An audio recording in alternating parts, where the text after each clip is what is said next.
امروز با من همراه شو تا خوشمزه ترین کیک خیس شکلاتی رو درست کنیم.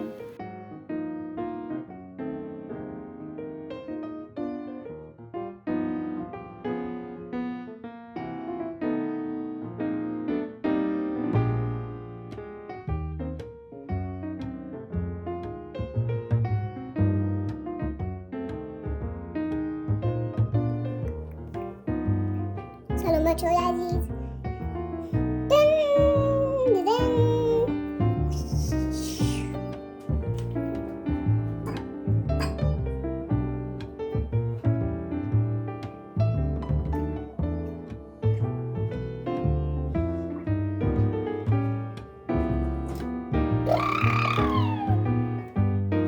ابتدای کار مواد خشکمون رو که شامل آرد، بیکینگ پودر و پودر کاکائو هست 3 مرتبه با هم الک میکنیم.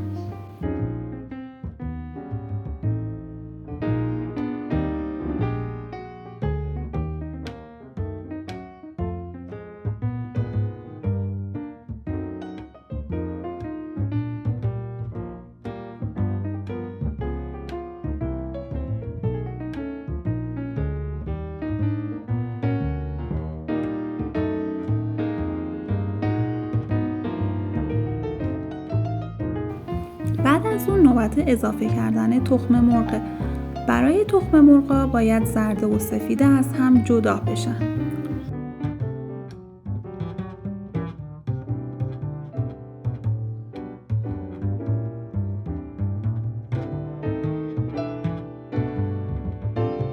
سفیده هامون رو با 4 تا قاشق شکری که توی دستور داریم خوب به هم میزنیم تا سفید و قله‌ای بشه. حالا سفیده هامون رو توی یخچال میذاریم که آب نندازه. حالا نوبت به زرده هامون میرسه.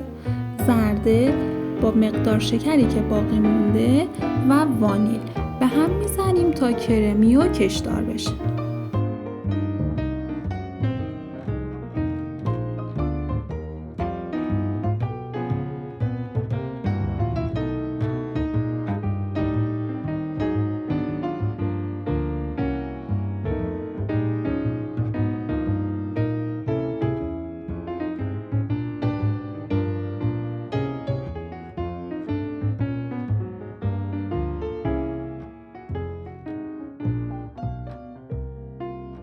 حالا نوبت میرسه به روغن و شیر. هر دوتایی رو کم کم به موادمون اضافه میکنیم. فقط در حد مخلوط شدن به هم میزنیم.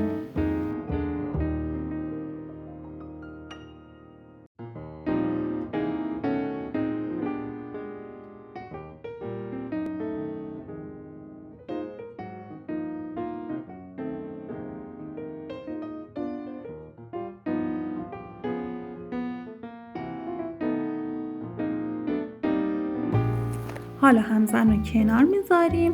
مواد خشکمون رو طی 2 یا 3 مرحله به مواد تخم مرغمون اضافه میکنیم.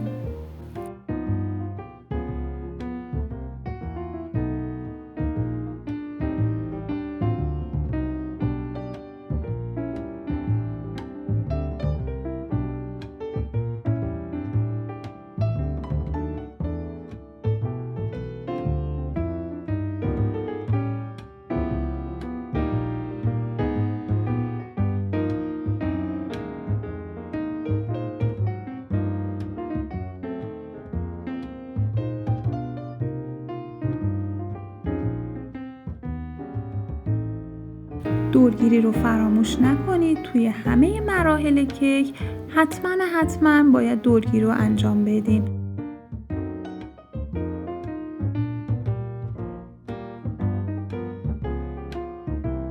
وقتی مواد خشکمون رو به مواد تخم مرغمون اضافه کردیم نوبت به سفیده هامون میرسه. سفیده ها رو طی 2 یا 3 مرحله به موادمون اضافه میکنیم و با استفاده از ویسک خیلی آروم به هم میزنیم. دقت کنید که فیلم روی دور تنده. شما خیلی مواد رو آروم به هم میزنید که پف کیکمون نخوابه. فرمون رو از قبل گرم میکنیم. به مدت 20 دقیقه با دمای 180 درجه میذاریم که خوب گرم بشه.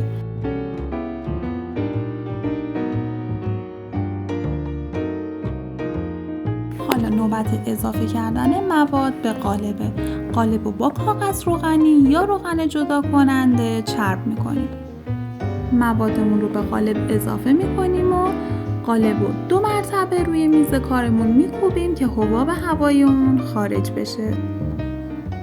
حالا کیک ما آماده است که بره توی فر به مدت 45 تا 50 دقیقه. میریم برای درست کردن سس روی کیکمون. شیر، شکر، روغن، پودر کاکائو. همه موادمون رو با هم مخلوط میکنیم. اگه شما دوست داشته باشین که سس کیکتون شیرین تر باشه، میتونید 2 تا 3 قاشق شکر اضافه تر بریزین. اما اگه مزه تلخ کاکائو رو دوست دارید، نیاز به اضافه کردن شکر نداریم.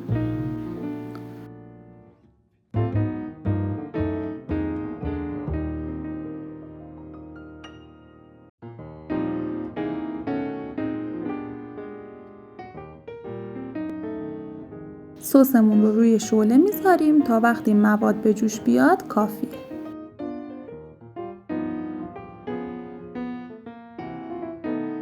حالا کیک ما آماده شد. از قالب در میاریم و کاغذ روغنی رو دوباره برمیگردونیم ته قالبمون.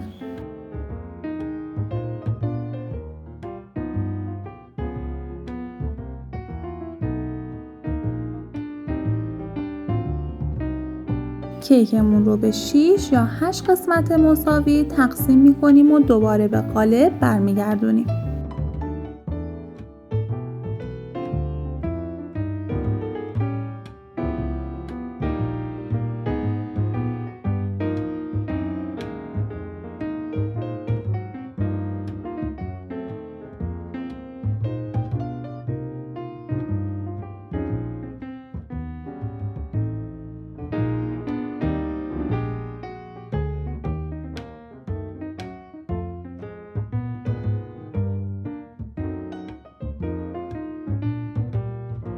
حالا با یه سیخ چوبی یا چنگال حفره هایی روی کیکمون ایجاد میکنیم.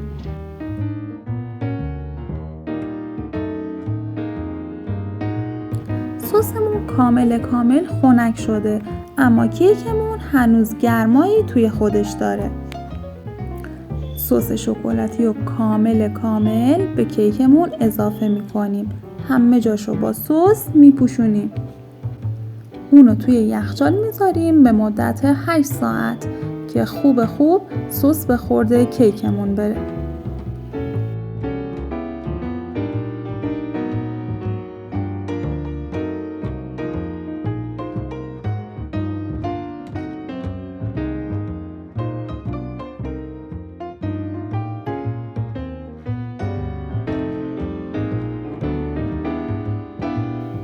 بعد از اون کیکمون رو از قالب در میاریم و با انواع ترافل ها و مغز ها میتونیم اونو تزیین کنیم. کیک خیس شکلاتی ما آماده است. نوش جان.